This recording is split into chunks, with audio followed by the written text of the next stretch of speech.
du Canada. L'honorable député de Saanich Gulf Island, l'environnement. Merci, Monsieur le Président. Je poursuis ce matin une question que j'ai posée au ministre de l'Environnement. J'ai obtenu une réponse par le biais du secrétaire parlementaire il y a quelque temps. En 2007, on a évoqué la possibilité, on a créé la possibilité de limiter l'accès aux journalistes pour les chercheurs travaillant dans le gouvernement du Canada.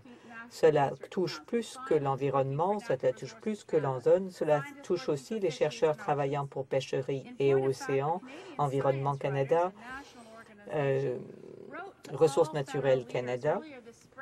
Une organisation a écrit aux leaders cette semaine disant que museler les chercheurs, les scientifiques, a amené 80% de réduction dans les médias de la crise climatique. Je vais vous en donner quelques exemples.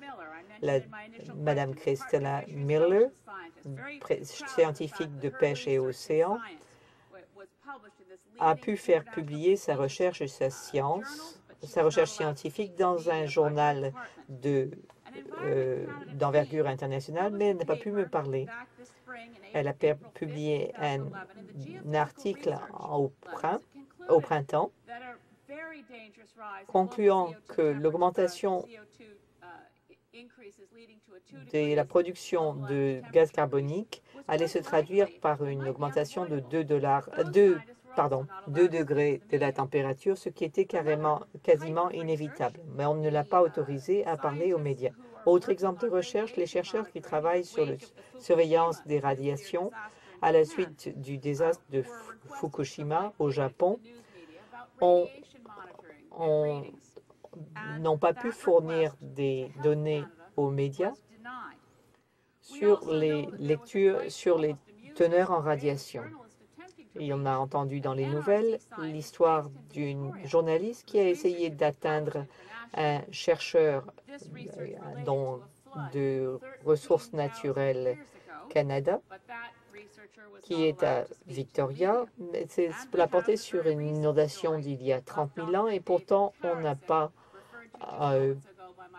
autorisé le scientifique à parler aux journalistes. Et puis ma collègue vient d'évoquer la question du chercheur spécialisé dans l'ozone que l'on n'a pas autorisé à s'adresser à la presse malgré la parution de son article dans le prestigieux journal Nature ayant révélé l'existence d'un trou dans la couche d'ozone de la taille de l'Ontario au-dessus de l'Arctique.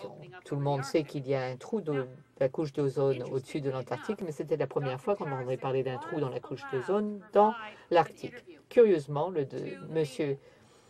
Terrazon a pu fournir une entrevue aux médias sous supervision avec le personnel d'Environnement Canada présent à tout moment et essayant de l'amener à éviter de répondre à certaines questions. Je suis aussi troublé de pouvoir dire que pour la première fois, en tant que député, quand je m'adresse à un chercheur, ce chercheur n'est pas en mesure de me répondre. Ce sont parfois des collègues que je connais, mais maintenant que je suis député, ils ne peuvent plus répondre à mes questions. Je demande